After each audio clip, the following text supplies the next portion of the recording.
అదే RTV app వార్తల్ని క్షణాల్లో చదివే అవకాశం ఉంటుంది. ఒక న్యూస్ పేపర్, ఒక టెలివిజన్ ఛానల్ మీ చేతుల్లో ఎప్పుడు ఉంటాయి.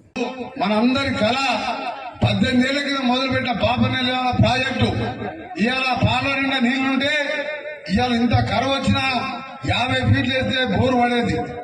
కానీ ఆ దరిద్రుడు కేసీఆర్ వెళ్ళామనగానే కోమటిరెడ్డి వెంకరెడ్డి, రాజగోపాల్ రెడ్డి వీళ్ళకి పేరు వస్తుందని చెప్పి 200 కోట్లు ఇస్తే అయిపోయేదాన్ని మూలకు పెట్టిండు. అందుకనే మీ అందరికి చెప్తున్నా, మొదటిసారి వచ్చిన సందర్భంగా మళ్ళా వానకాలం వచ్చే లోపు అన్ని కాలువలు తీపించి చుట్టుపక్కల అన్ని గ్రామాల చెరువులు నింపించి ఈ చెరువులు కూడా ఎప్పుడు నిండుగా ఉంచి మన గ్రామాన్ని కాదు చుట్టుపక్కల నార్కెట్పల్లి, నల్గొండ మండలం, కట్టంగూరు మండలం ఎప్పుడు కూడా పులిపల్పుల వరకు, కల్వలపల్లి చెరువు వరకు చెరువు నిండా నీళ్లుంచాలి. అది కూడా సాగర్ నీళ్లుంటాయి. సాగర్ నీళ్లతోనే వ్యవసాయం చేసుకోవాలి, మన జీవితాలు బాగుపడాలనే ఆ ఉద్దేశంతోనే మొన్ననే ముఖ్యమంత్రి గారితోనే 250 కోట్ల రూపాయలు దానికి మంజూరు చేయించిన. దాంతో పాటు సొరంగ మార్గం శ్రీశైలంకి వెళ్ళి నీళ్లు రావాలి. కరువు వస్తే సాగర్ నీళ్ళు లేవు. ఇప్పుడు సాగర్ నీళ్ళు లేవు కాబట్టి మన ఇళ్లకు పాలకలకు నీళ్లు వస్తలేవు. ఇప్పుడు ఏం చేయాలి? అప్పుడు 2000 కోట్లతో మొదలు పెట్టా. అది కూడా అంతే, కోమటిరెడ్డి పేరు వస్తుందని చెప్పి దాన్ని పని చేసింది. దానికి 2200 కోట్లు ఇవాళ వారం రోజులలో టెండర్ పిలిపించి దాన్ని కూడా శాంక్షన్ చేపిస్తున్నా. దాన్ని 2.5 సంవత్సరాలలో పూర్తి చేస్తే మన ఎల్లాడ కాదు కదా, నల్గొండ మండలం, ఎల్లాడ మండలం, నార్కెట్పల్లి మండలం, కట్టంగూరు 24 గంటల కాలువలు పడతాయి. అది ఎట్టి పరిధిలో పూర్తి చేపిస్తారని మీ అందరికి కూడా మాటిస్తూ ఇవాళ మీరు అడగలే నన్ను. నాకు ఒకటే అనిపించింది, నల్గొండకి ఇప్పుడు నార్కెట్కి వెళ్ళిపోయి ఎలాగ రావాలండి, నార్కెట్కి వెళ్ళిపోయి రావాలి. నల్గొండకి వెళ్ళి హైదరాబాద్ పోవాలంటే నార్కెట్పల్లి మీదుగా చిట్యాల మీద పోవాలి. అందుకనే నేను ఇవాళ రోడ్ల శాఖ మంత్రిగా నార్కెట్పల్లి మొదలు పెడితే ఎవరన్నా ఇల్లాలకు రావాలన్నా, నల్గొండ పోవాలన్నా మంచి ఫస్ట్ క్లాస్ డబుల్ రోడ్డు ఇవాళ 70 కోట్ల రూపాయలతో ఇవాళ శంకుస్థాపన ఇవాళ రాజశేఖర పార్క్ లో చేసుకున్నాం. వారం 10 రోజుల పని మొదలు పెడతాం. దాంట్లో ఊరు మధ్యలో మొత్తం కూడా సిమెంట్ రోడ్లు, లైట్లు, డ్రైనేజు, ఇదే ఊరు కాదు, నేరడ, ఔరండి, అప్పాజిపేట, బుద్ధారం అన్ని ఊర్లు కూడా డెవలప్ చేసుకుంటా ఒక బ్రహ్మాండమైన రోడ్డు 6 నెలల్లో హైవే మాదిరిగా ఈ సందులో రోడ్ వేయించుకోండి.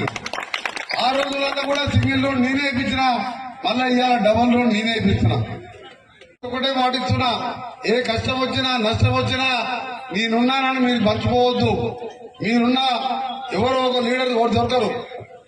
ఇప్పుడు ఎందుకంటే గవర్నమెంట్ వచ్చింది, 10 ఏళ్ళు వాళ్ళు కూడా కొట్లాడిండు, న్యాయమడి కొట్లాడి నాలాగానే అప్లపాలు అయిపోయింది. వాళ్ళు కూడా వాళ్ళు ఏదో పని చేసుకొని పిల్లలు చదువుకోవాలి కదా. అందుకనే నేను ఒక ఆఫీసే పెడుతున్నా ఇక్కడ వెళ్ళాలి కాడ. అదేంటంటే మన ఎమ్మెల్యే క్యాంప్ ఆఫీస్ లాగా మన మినిస్టర్ కోమటిరెడ్డి వెంకరెడ్డి ఆఫీసు. ఆడికి పోయి మీ పని చెప్పి మీరు రాసిస్తే దరఖాస్తు వాళ్ళు నాకు వాట్సాప్ చేస్తారు. అక్కడికి వెళ్ళి నల్గొండకి వెళ్ళి కలెక్టర్ ఆఫీస్కి వెళ్ళావు, ఆర్డీఓ ఆఫీస్కి వెళ్ళావు, ఆఫీసర్లు వచ్చి మీ పని పరిష్కారం చేసిపోతారు. ఇది చిన్న చిన్నగా అన్ని గ్రామాలు చేస్తా కానీ అన్ని గ్రామాల కంటే జన్మనిచ్చిన ఈ గ్రామాల వెళ్ళాను ముందు చేయాలి కదా నా డ్యూటీగా. దేశానికి రాజైనా ఆ గ్రామానికి అయితే పుట్టిన బిడ్డగా మనమే కదా. అందుకనే మీ అందరికి కూడా చేసుకుంటూ ఈ బ్రాహ్మణ వెళ్ళిన ప్రాజెక్టు పూర్తి చేసుకుంటూ ఒక యువకుడు ఎమ్మెల్యే గారు వీరేశం గారు ఎప్పుడు ఫోన్ చేసినా, వీరేశం గారు ఎప్పుడు ఫోన్ చేసినా అందుబాటులో ఉండి మీ ఎమ్మడే వస్తాడు. అంతకుముందు ఎమ్మెల్యేలాగా అంతకుముందు వెంకట ఎమ్మెల్యే ఉండి ఇక ఆయన గురించి మర్చిపోయితే మంచిది. ఇక ఆయన సర్పంచ్ వార్డు మెంబర్ అయ్యేది, కేసీఆర్ సర్పంచ్ అయ్యేది. రోజు పేపర్ చూడగానే 4 కేసీఆర్ ఎమ్మెల్యేలు, ఎంపీలు ఓడిపోయి బీజేపీలో పడుతున్నారు, ఓడిపోయి కాంగ్రెస్ లో పడుతున్నారు. ఆఖరి కొడుకు, బిడ్డ, అల్లుడు, సడకుడు కొడుకు మిగిలిండు. ఎందుకు మిగిలిండు? 10 ఏళ్లు 7 లక్షల కోట్లు దోసుకదింటివి. ఎల్లాల ప్రాజెక్టు కట్టవైతివి, ఒక ఇల్లు కట్టవైతివి. ఎల్లాల కాడ ఒక రేషన్ కార్డు ఇచ్చిందా? ఏ ముఖం పెట్టి ఉంటారా నీ దగ్గర అధికారం ఉందని అన్నదాకా ఉన్నారు.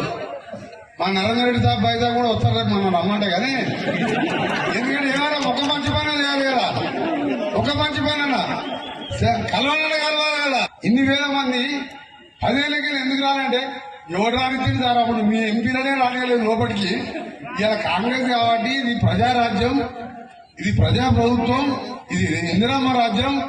అందరూ ఇవాళ నాయకులే. ముఖ్యమంత్రి గారు కూడా మీరు ఎప్పుడు పోయినా కానీ డోర్ తెచ్చి పెడతాడు. మీరు ఫోన్ చేస్తే మాట్లాడతాడు. మా ఎమ్మెల్యేల పైన అప్పుడు ముఖ్యమంత్రి కలవాలంటే మనం యజ్ఞం చేస్తే దేవుడైనా కలిసేది తప్ప కేసీఆర్ కలవబోతుంది.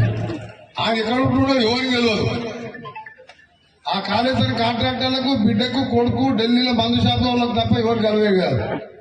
అందుకనే మీ అందరికి చెప్తున్నా, మంచి రోజులు వచ్చినాయి. 10 రోజులు 10 ఏళ్ళు 20 ఏళ్ళు మరిన్ని వీడియోస్ కోసం ఛానల్ ని సబ్స్క్రైబ్ చేయండి. లేటెస్ట్ అప్డేట్స్ కోసం వాట్సాప్ ఛానల్ ని ఫాలో చేయండి. అండ్ లింక్ డిస్క్రిప్షన్ లో ఉంది.